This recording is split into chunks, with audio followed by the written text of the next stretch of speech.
Hi. So, first of all, thank you guys for joining this. So a little bit about what I'm gonna talk about today. I think the idea really here is, and I'll present myself in just a second, but to really kind of cover the trends in crypto venture in 2026, with the focus obviously on Solana.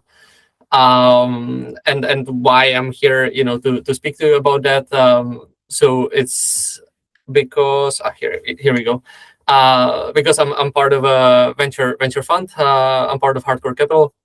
We're a European-based VC firm originated out of Denmark. We are investing from pre-seed to Series A. And the way Hardcore is set up, we've been around for 20 years, so predating crypto. But the way we are set up is we have this our main franchise, which is traditional venture, where we have been investing for the last 2 decades across tech investments. But then we also have a crypto fund, which is dedicated purely to crypto investments. Within the crypto side, we have both liquid and private mandate. So we're investing into public tokens, as well as your traditional venture, anything from pre-seed to Series A. We're generalist in a sense. But we have been investing across kind of categories as well as across ecosystems. But we do have a pretty strong Solana portfolio. Some of the portfolio companies, I named them on the slide, is Archeum, Geonet, Linkbits, Exponent, 375 AI Dawn. Historically, we have been, and I think this still holds true, is that our main focus within the fund is on the application layer and heavily in DeFi, and obviously backing high quality teams. That's kind of the thesis. Also a little bit about me. So prior to joining Hardcore, I led Solana investments at RWA X, which is another crypto based firm out of Europe, and I backed some of the biggest teams on Solana, like Camino, Exponent, among others. So the way I thought about how to really take the presentation and how to describe kind of the venture trends, I first thought about, because I think the trends are heavily kind of influenced by the current environment. So I first wanted to take a look at Solana ecosystem and where we are, right? And then kind of get into the trends and kind of how fundraising in 2026 looks like. And maybe give you a little bit of a, if you're aspiring founders and looking for funding, give you a little bit of tips and tricks on what can work, especially in this type of market. So state of Solana, right? First focusing on kind of the bad things. So obviously Solana, as the SOL price is down 66%. The market, or BTC ETH are down 30 to 50%. So Solana got hit much harder during the last year than other ecosystems did. TVL down 58%. Market down 50. So again, a little bit more. Stablecoin share on Solana is only 4.8%, while ETH kind of covers the most of it. Tron, which is used heavily for payments, as a comparison, has around 27%. So a little bit lagging on the stablecoin side. And RAV, which is the real economic value, which has been quite important if you have been on Solana, for more than a couple of months, then you would. It was a big theme, kind of looking at RAV in 25, 24. So it's down 30%, so quite a lot, right? Also, when you look at kind of some of the slides or the pictures that I'm showing, so the share of RAV on Solana relative to the whole ecosystem is a little bit falling. Same with share of total transactions. It's kind of on the downward trajectory. If you have also noticed, a lot of, and that's I wouldn't say it's purely on Solana. Like this is the whole ecosystem. Obviously, the whole market got quite hit with the bear market.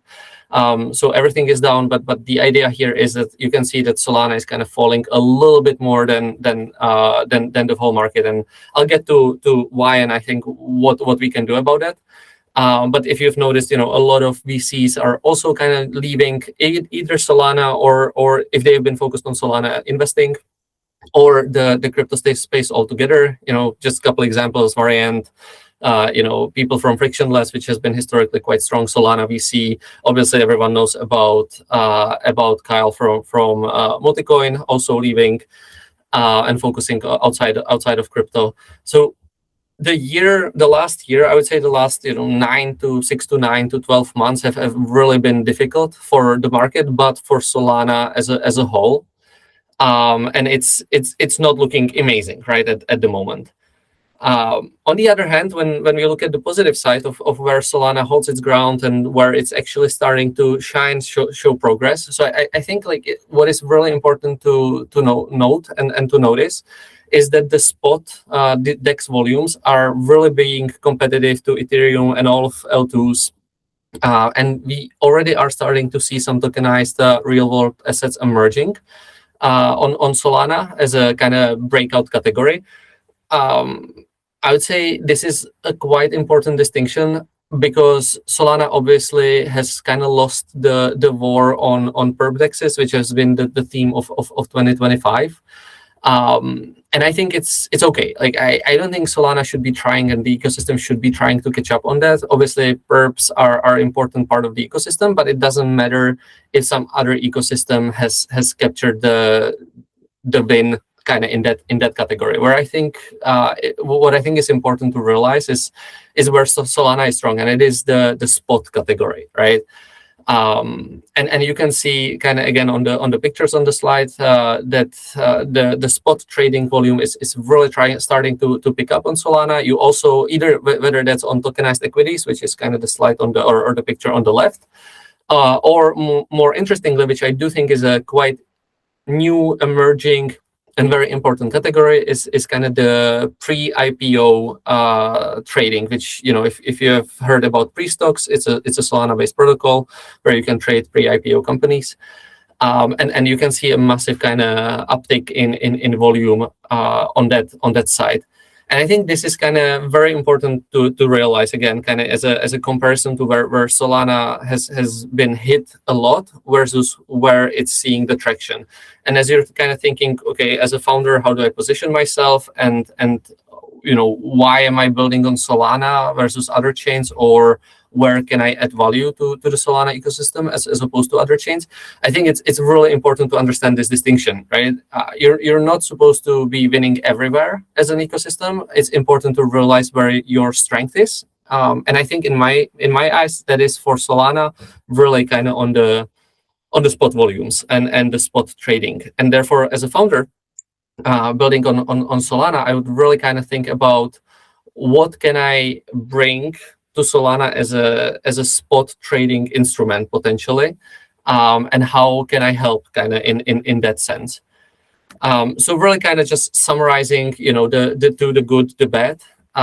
So again, Solana, I think to really put it into perspective, why Solana was hit harder than a lot of the other chains that we have in crypto. And again, crypto has been hit as a whole. I think it's really driven by why Solana outperformed back in 2024. Depending on how long you have been around in the crypto space and how long you've been building on Solana, when you look at Solana back in 2021, 2022, it was really the hype around Solana was driven by the NFT mania. Then FTX happened, a complete dismay. And then we had kind of builders kind of building, laying foundations for DeFi 2.0 on Solana. And we had a new uptick and the run-up of the Solana ecosystem for the second time, which was really driven by meme coins, by Pump Fun. And it was all spot trading again, so very important theme in my head. But it was driven by meme coins and hyper-speculative assets. The problem with that is that those hyper-speculative assets have not been rewarded within the wider theme that is unraveling in crypto, meaning the regulation, the institutional adoption, and meme coins and hyper speculation is really a bad word for anyone within those circles. And so I think that when you look at it from this perspective, it really tells you why Solana was hit harder than a lot of the ecosystem. It has really been driven by those hyper speculative assets that the adoption that has been happening in 24 and 25 has been rejecting. And that is why I think it's very important to also realize, kind of on when I spoke about the good side, that Solana is not all about meme coins. It's not all about hyper speculative assets. There are attempts and there are growing categories in RWAs, in pre-IPO stocks, in tokenized public equities, all of those categories that genuinely are interesting for a lot of the outside capital and a lot of the new adopters of the blockchain or crypto, not just retail. And I think that's where Solana can really shine, in those non-crypto assets and within the spot trading. So I think, again, kind of just summarizing it, if you're a founder and aspiring to build on Solana, in my opinion, like that would be kind of the frontier area where I would spend more time on, and rather than focusing on the hyper speculative assets. Now, before I get to kind of what are the interesting or kind of some of the tips and tricks into fundraising in 2026, I think to give you a little bit more idea what are the trends reshaping crypto nowadays, and how they kind of lead into why I'm giving you the tips and tricks that I think will help you with fundraising. I think there are 6 core general trends that are reshaping crypto nowadays. I already mentioned that, but I think a big one is obviously regulation. The techno-anarchistic kind of vision that we have had in crypto since 2008 when Bitcoin was launched is slowly fading away. You have Genius Act in the US that was passed for stable coins. Clarity Act is being debated in Senate. EU MiCA is up and running, providing rails for global regulated adoption, right? And so if you're an optimist, right, and an idealist, and you still believe in kind of the techno-anarchistic vision, I don't think it's gonna go away. I do think that there's still always going to be some unregulated, no KYC type of crypto in existence. But I also do think that the regulation is opening doors for a lot of the institutional adoption. A lot of people that historically were afraid of crypto because of the lack of regulation. And that in my head is a big area of people, of companies that you can distribute to and that you can sell to. And I think the regulation is really kind of the theme that is shaping up what is being more funded these days, and more interesting for investors in the long term. I think the second theme that is really starting to shine is distribution and how much it matters. Historically in crypto, every product was, well, not every, but majority of products was B2C. It was really retail user base, and so you were always selling whatever you were building. You were most likely selling to retail, meaning to users, to end users, to the consumers. The problem with that is that because in crypto everything, almost everything is open source, and now with kind of the advancements that we have in AI and with Cloud Code, the forkability is so easy that creating moat within technology is really difficult. And so what starts to happen is that distribution, especially for investors, is starting to matter way more, because you need to be able to prove that you will be able to find a group of people a group of growing people that you can sell to and where you can generate revenue. And so if I were a new founder, I would really be thinking about, okay, how do I distribute my product? Is it and it is fine if you want to focus purely on B2C. I think there's a lot of products in crypto that are tailored for direct consumer kind of setup. But I would really be thinking, okay, how do what are the plans for that will help me distribute my product and sell my product? And or if I'm looking for more kind of stable adoption, then like what are the B2B channels that I can use? And I think like the partnerships are being rewarded by investors and by the general kind of sentiment within our space way more than historically the speculation was.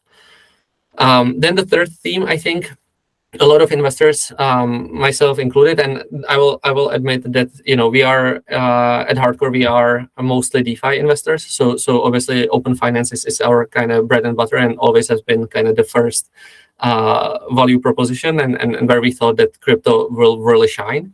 But I think when you look at all of the attempts that crypto has kind of shown, whether that has been distributed or decentralized kind of social networks, gaming, whatever area you call it, the open finance, the DeFi, CeFi, CDeFi kind of place, they have really shined, and they have kind of proved to be the only durable area of value creation within crypto. I think we are, and as if you saw, or know some of the names on our portfolio companies that I spoke about earlier, we do have a solid exposure to DePIN projects. I think DePIN is a second area that has a really strong ability to show durable value over time, but it is very much an open question at this point. While kind of the open finance framework, I think that is clearly showing product market fit and will help you, if you're building within that area to secure funds. Now the third kind of or fourth general trend that I'm seeing in crypto is really the crypto intersections. The idea behind the intersections that I'm trying to convey is that crypto historically has always been kind of like its own isolated island, right? Like it was really difficult to understand how to bridge stuff, how to buy, how to sell. Like it's not for your regular user. And so I think like that past, that isolation that we have used to live in, I think that's partly starting to break out, and crypto is becoming way more global. But it's not becoming global on its own. What's becoming global is the intersection of crypto, meaning payments and crypto, where you use payments companies are using, or transmittance companies are using crypto rails to move money globally. Quantum crypto, right? We have seen over 2025 with kind of the announcements within the quantum community. We have seen a lot of kind of attempts to build within the intersection of quantum and crypto, securing blockchains with for post-quantum future, as well as some attempts to use blockchain rails within the quantum computing as well.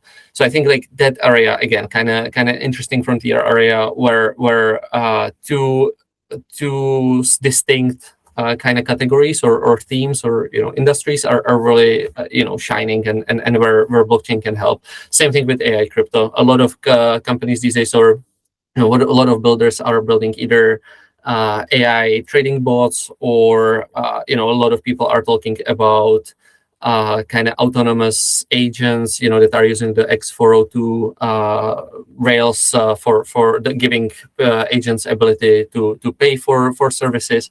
So I think if you're building, I would be aware of kind of building within an intersection if you can, rather than building within a pure kind of DeFi crypto realm. You still can. I think it's very fair if you have a truly unique product that we haven't seen before. I think you should focus and find the distribution within pure crypto. But I do think that because of the regulation easing that we have seen, those intersecting areas are becoming way more mainstream, and investors are taking note of that and investing in those intersections. Then the fifth kind of trend that I see is like really the long-term building, and it works a little bit with my next slide that I'm going to talk over, and the sixth kind of theme or trend that I see in crypto. But what we have been observing is that there is a convergence of traditional venture and crypto venture. What it means is that effectively, at some point, I believe that there's not going to be a difference between a crypto venture and traditional venture. It's all going to be intersected. Everyone's going to be investing in the same kind of space, especially within generalist funds. Historically, you have had kind of specialist crypto funds, and generalist venture funds or specialist venture funds within outside of crypto. I think that is really kind of going away again because of the regulatory settings that is unlocking access for a lot of new kind of people to come into the space and place bets. But what it does is that historically, crypto, you had instances where crypto was adopting short-term thinking, and it hasn't, and it was enough to build for 2, 3, 4 years and then kind of exit and give up. I think traditional venture is really not used to that. In traditional venture, in traditional company building, because there is no tokens, there's no ICOs, you have to build either towards M&A or you have to build towards an IPO, which can take anywhere from like 10 to 20 years. And I think this is what will start happening in the crypto space as well. I think you need to have that long-term vision, long-term alignment, and the kind of short-term thinking, short-term, I'm building for the next 3 years, and then I'm hoping to leave the space, exit and leave the space. I don't think that's going to work anymore, and I think that's not going to be rewarded anymore. And so, really kind of thinking from the long-term perspective, I think is key going forward. And then the last piece that I have, like that I think, and you must have noticed, as a trend within crypto, is kind of the discussion around governance tokens. Governance tokens have become kind of obsolete in a sense. Everyone's looking at value accrual mechanisms. And you cannot really create a good value accrual mechanism into your token or into your company if you don't have a solid business foundation.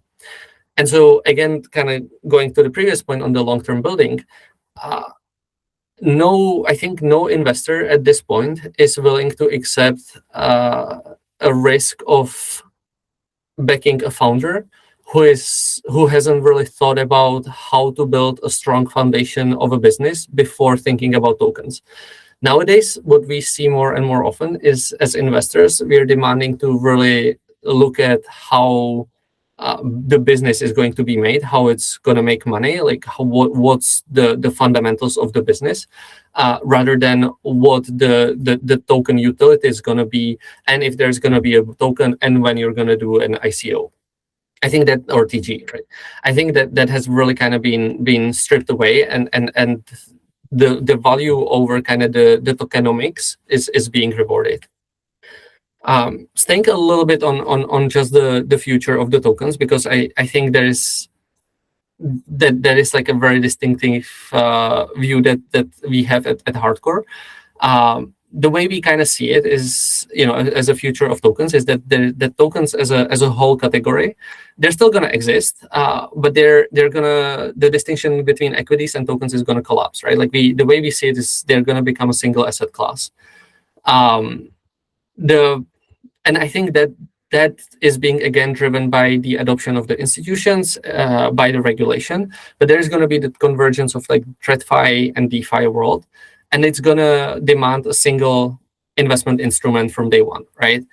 Because nowadays, when you're fundraising, usually the question is, okay, there is a valuation placed on an equity, and then there is a valuation placed on a token warrant, and that has a very long historical context. But I think going forward, you really need to think about what is the value of your token, and how does it how like, is the value going to get accrued to the token?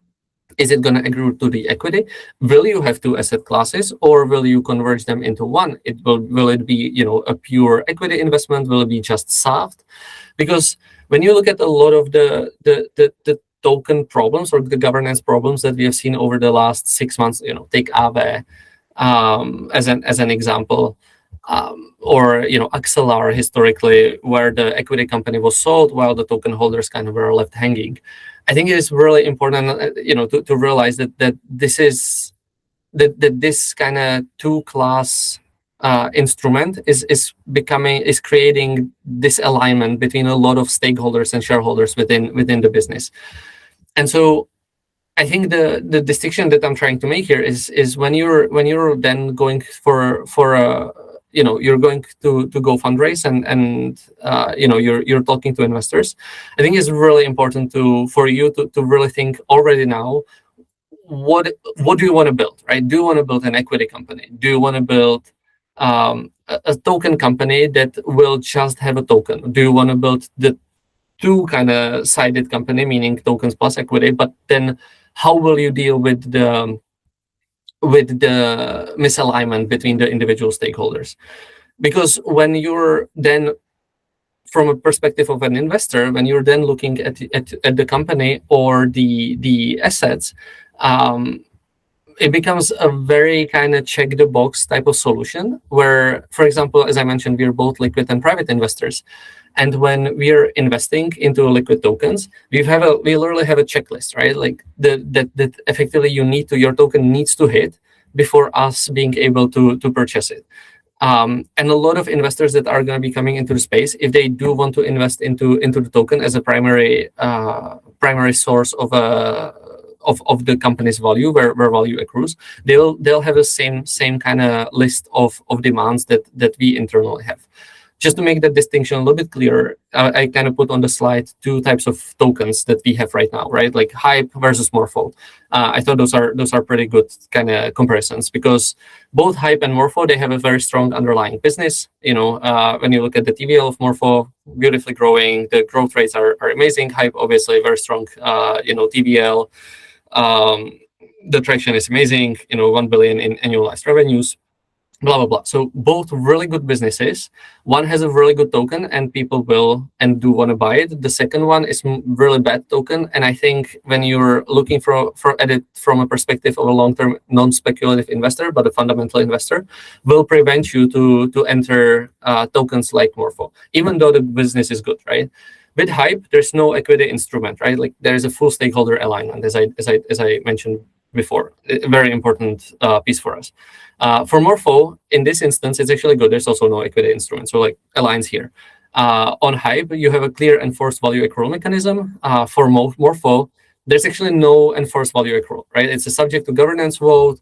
There's no distinction or no kind of visibility whether the buybacks that are going to flow into the token are going to be 20, 30%, 90%, as 98% as with Hype. What it's going to be. It's already creating an issue when you're trying to value the token, when you're trying to value the business itself, because with Hype, you know what you're getting and where the value is accruing, right? With Morpho, you just don't. Both have very strong distribution. The problem with Morpho, as opposed to Hype, there's no business model either. There's no clear business model. There's no idea behind Morpho in terms of how to generate sustainable revenues, whether you're taking cut on curators, on users, again, needs to go through governance votes, needs to be implemented, a whole nightmare. So two very similar businesses in terms of fundamentals. They have both very strong distribution and very strong kind of ability to capture attention and to capture or to grow their business lines. But just purely on kind of the token value accrual mechanism and the value generation, one is investable and one becomes very very uninvestable. And so again, when you're just trying to make very clear the distinction here is when you're thinking about a token for your company, and again, you may not want to have a token as well, or have it as a very kind of separate asset that maybe that just incentivizes usage for yield. I think it's important really to understand what you're building, and are you building an equity company? Are you building a token company? Are you building do you understand how you will split the revenue? Are you between the equity, the token, between the different stakeholders? All of that, I know it's a lot, especially when you're early on. But the problem is that nowadays investors will be asking you for that, and it's important to have some idea, some idea how you want to build that company and how you want to kind of create that company structure. Because if you don't have a clear idea and you don't, or at least some idea of how you want to build your business, then it's going to be very difficult to invest. Because as an investor, I don't know what I'm investing into, and I don't know what kind of investor protections I'm getting because of that. And so it becomes very, very difficult, this conversation. So now moving on to the kind of the last section of that presentation that I've prepared is kind of the fundraising, right? So the truth is that fundraising in 2026 is really difficult. I'm not gonna say that it's not, because it is difficult. It's difficult for three reasons. Venture firms, they are themselves struggling. LPs are very skeptical. AI has taken away, majority of the attention and LP capital flow, which is leaving crypto funds, competing for smaller pool kind of institutional capital, which then translates into, there is a scarce capital, which means that it is much more difficult to get venture firms to give you money. The second piece is that pre-seed and seed investments or rounds are contracting. It is kind of going back into what I've discussed before, into some of the trends. Because of the open source and forkable nature of crypto, the distribution is becoming very, very important, which is very difficult to assess at a pre-seed and seed stage. Usually, you know whether you have found product market fit or not, and whether you have a strong distribution or not around the Series A stage. Which is why you see a lot of, if you're kind of checking which rounds are happening, you see a lot of capital flowing into Series A plus, where the winners are kind of already decided, while the pre-seed and seed stages are getting smaller and more difficult. And so again, kind of coming back to it, if you do have a distribution angle, you do have a distribution strategy, you already have some pilots, like it's going to be critical and very helpful for you when you're going to investors and you're presenting them the case, because it's something that they're going to ask for. And if you can show them that you have a strong distribution strategy, or in other words, go to market strategy, much easier debate, and you're going to stay ahead of the competition. Now, because the fundraising is tough, I think I kind of thought about, okay, what you should do and what you kind of shouldn't do, right? Like typical kind of VC presentation, I would say. I don't think there is I think those 6 kind of points that I have on the slide, and then the 3 kind of points that I have that you shouldn't be doing on the slide. I think this is from a perspective of what creates a red flag in my head or a green flag, right? And I think the reason some of those will look very trivial and very kind of, obviously, the issue is that a lot of, and I think, what I think is happening is that historically, a lot of founders in crypto, they haven't thought about from the perspective of a long-term business building. And I think that is really something that is important and that you should be spending time on. And I think because when you look at crypto venture versus non-crypto venture and how companies are being built,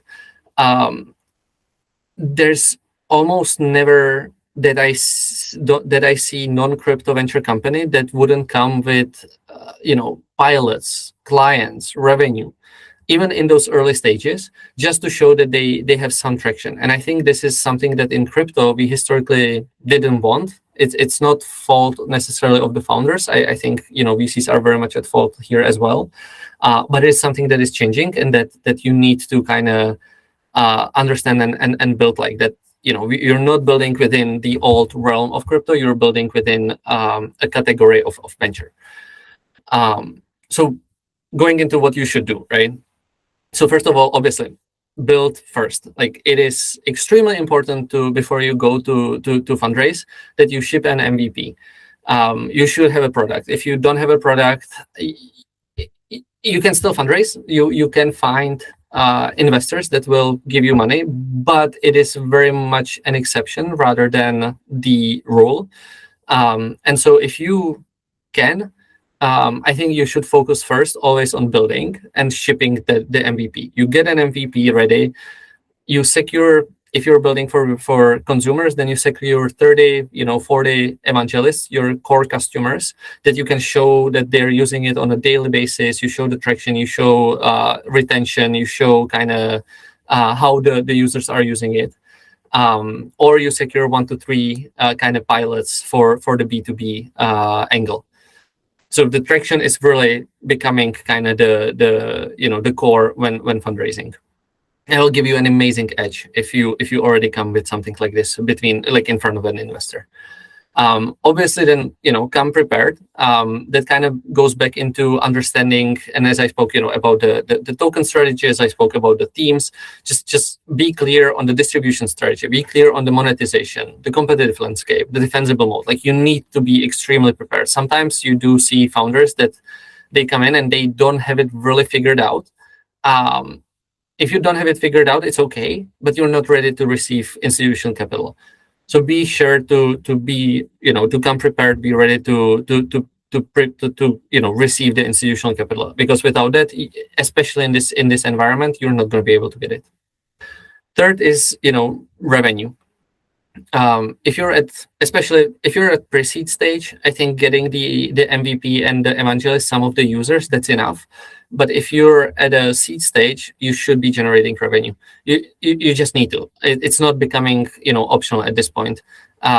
Investors are kind of starting to expect it. We are starting to expect it. If you're not able to generate revenue at the seed stage, then underwriting such an investment case is becoming very difficult. Then again, the fourth point, I already stressed it, I think, enough, but have a token plan.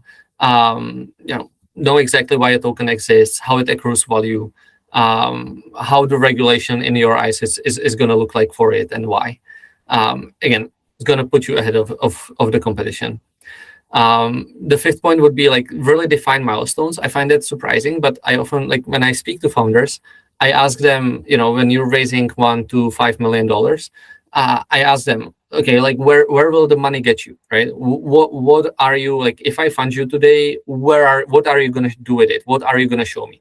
A lot of founders, they just tell you, well, 30% of that will go for technical, allocation, and 20% for go-to-market.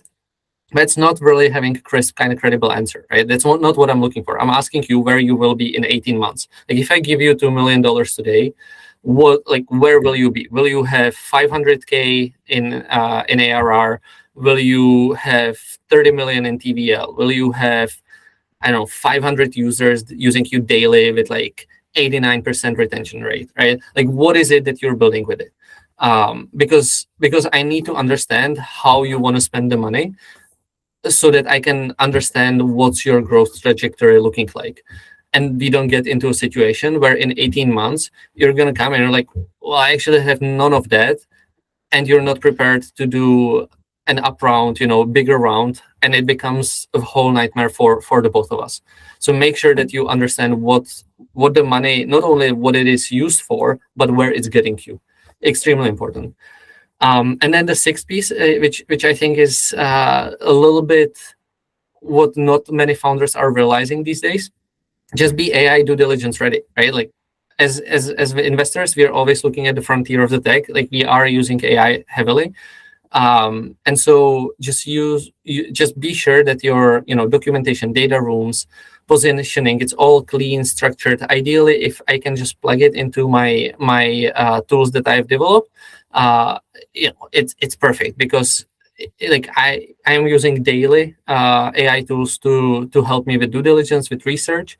And so if you can get me something that is prepared and AI digestible, you can be sure that I'm going to be looking through your materials much faster, and the responsiveness of the investor and the due diligence process and the closing is going to happen much faster than it would if you didn't have all of that kind of AI ready. So I would kind of stress that point. And then what you shouldn't do, as kind of my last slide, I think you should really, if you can, like try avoiding the token incentivized growth. Meaning, do not use token promises to secure TVL, attract users. I think it's becoming like, it was a big trend in 2024, 2025. I think the space is a little bit over. We're all looking for organic traction, organic product market fit, incentivized TVL when and not only me, I've discussed this with multiple kind of friends at other VC funds. We're slashing, like, if you have incentivized TVL, we're slashing it automatically 80 to 100%. Like you either have very little organic or nothing, and because you can't assess that, right? And so much more, what is much more important for us is if you show that you have some organic TVL without any promise of a token, right? It doesn't need to be, you don't need to come in with 100 million TVL to do a seed round. But if you show that you're capable of getting some TVL, some users, it's much, and they are organic and not incentivized, it's much more stronger. It's much stronger kind of show or show of your quality as a founder than it is if you just throw promises of a token incentive. Then I would say overinflated valuations is a second thing that you should avoid. I think this is still, founders are still kind of adjusting to that, and I think the space as a whole is adjusting to that. If you're early to being founder, what has historically been a norm within crypto has been around 10% dilution for the amount of money that you're raising, right? So 2 million round, and the normal kind of the norm was to invest at a 20 million valuation. That is not normal in traditional venture world. Normal traditional venture is usually 15 to 20% dilution in those like early stages, and I think it's becoming much bigger norm, and I see kind of that trend towards the 15-20% dilution over time. But it also, like, if you understand that it's not a, like, valuation is not a flex, right? Like if you understand that valuation is not a flex, but it is a path to getting you to a unicorn status, I think you're gonna have much simpler time at fundraising, because as investors, sometimes when you have multiple interesting deals looking at the same time, and some of them are reasonable in their valuations, and I'm not saying like sell yourself cheap, right? Like, no, like be ready to defend yourself and defend your valuation. But if you do have two very interesting deals on the table at the same time, and one just has outsized valuation expectations, it is again kind of raising a little bit of a flag, because it tells you something to a VC as myself, right? To an investor, it tells you a little bit about how the founder is thinking, a little bit more short term, how they're evaluating their own business. It gives you a little bit of an idea of who that founder might potentially be. And so if you're just honest intellectually around valuations, I think on the fundraising side it will help a lot. And then the third piece is really just avoid copycat products. I think there is an amazing kind of amount of copycat products within crypto, because I think it's because of the forkability. But just giving you an example, when Polymarket and Kalshi started last year, when they raised those massive rounds, within the next 3 to 4 months, I've seen 30-40 decks of prediction markets, each targeting one small kind of improvement, change in area, change in, like a small change in a feature, that ultimately doesn't really matter, right? I think you should be trying and striving to be genuinely new, whether that's at an intersection or a niche segment, or some new non-tokenized segment of the market that doesn't exist. I think if you're genuinely new, it's going to be much easier for you to find and attract investors. If not, and if you genuinely think, look, I'm building the best prediction market there is, then that's fine. You can come and fundraise money for it, but then you have to be really concrete, and you have to have really good defensible reasons why you think you can outcompete the competition in the red ocean, right? So I would like, if you're building something within a category that already exists, be super clear about why, and be super clear also how you're going to be able to outcompete them on the distribution channel, because it will be one of the most massive kind of questions that you're gonna get. So that's it for from me today. I know it's been a lot. Super excited to answer any questions that you may have. Do let me know. Super happy to talk to to anyone about that.